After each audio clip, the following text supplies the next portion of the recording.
What's up mga next? For tonight's vlog, mag-install tayo ng phone charger dito sa ating Suzuki Gixxer 155. So, na-order lang natin to sa Shopee. Murang-mura to. So, ngayon, papakita ko sa inyo kung paano mag-install nito. Basic na basic lang to mga next. Itatry muna natin sa ating battery bago natin i-install kung gumagana nga siya or hindi para di tayo mahirapan. So tatanggalin muna natin yung cover ng ating battery mga next. Dito lang siya sa mga hindi nakakalam kung saan ang battery ng ating Suzuki Gixxer. Dito sa may bandang kaliwa.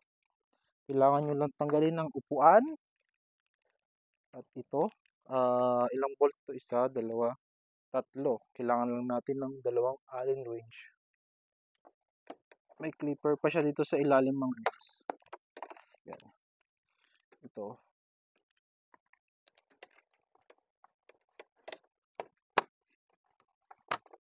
Yan, hila. Ganun lang, kasimple mga next. So, madali lang ito mga next. Negative and positive. Ito ang ating positive. Ito ang ating negative. Ang positive is kulay pula. And ang negative is ang kulay itim. So, ayun mga next. Hindi tayong dito. Charger cord. Saksak natin sa cellphone. So, ayun mga next. Gumagana.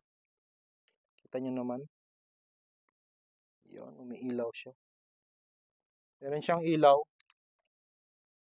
Yes. Yes, promises. Dadako na tayo sa pag-install ng ating phone charger. So, dito lang natin ilalagay yung wire niya mga next para malinis tignan. So, ang gagawin lang natin ditong wirings mga next is dito natin siya sa ignition ilalagay. Yung positive at saka yung negative is any metal sa body ground. So, tinanggal ko na lang mga next yung cover dito para makita nyo. Ito yung ignition ng ating motor. Yan. Kung inyong nakikita. Sa ating Gixxer mga next, ang positive niya is ang kulay puti.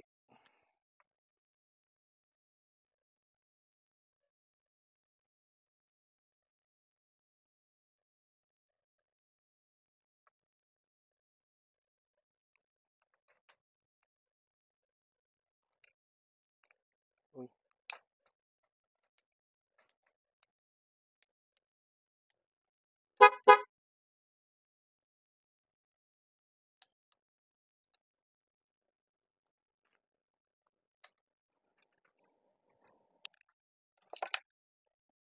Tapos itong itim is maghahanap tayo sa body ground. Bolt lang natin mga next sa hindi tinatanggal ang tornilyo.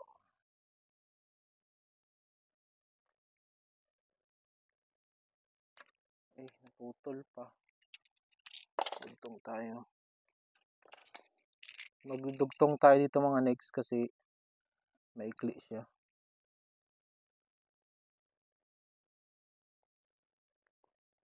So, huwag kalimutan ang electrical tape.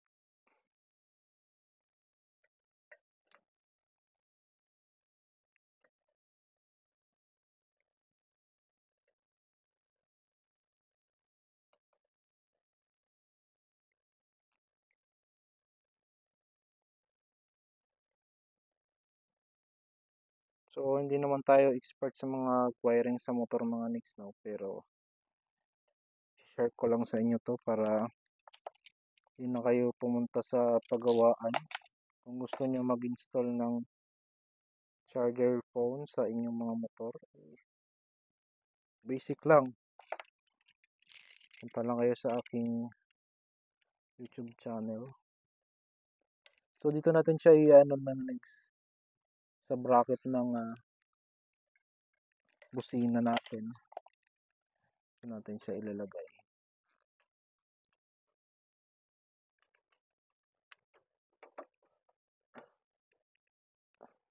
Okay.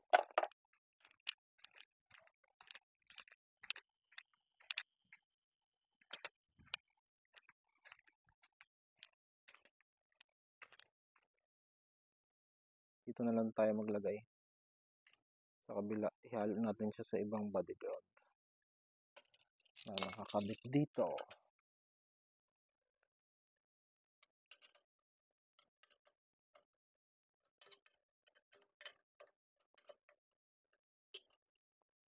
Ayan.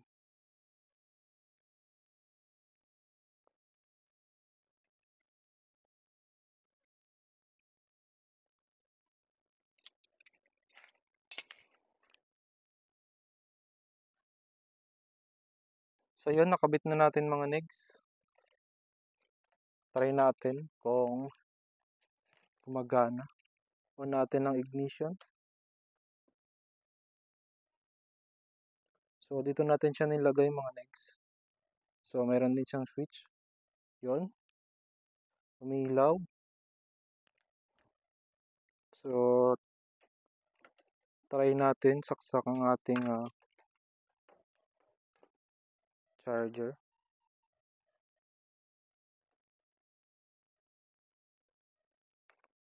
On.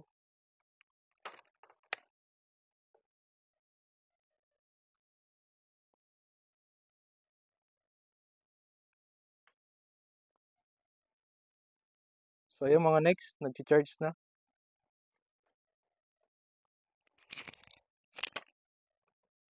So ganun lang kadali mga next mag-install ng phone charger. So kung bago pa lang sa aking channel, please hit the subscribe button and notification bell para update ka sa ating videos.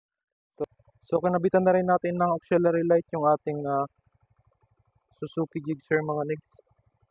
Order na lang din natin to sa Shopee. Yan ang kanyang ilaw. Meron siyang 4 modes. Pwede siyang blinker. Yan.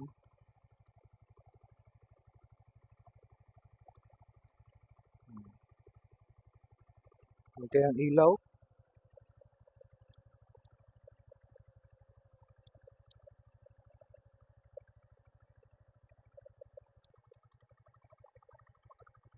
So that's it for tonight's vlog mga next. Ingat.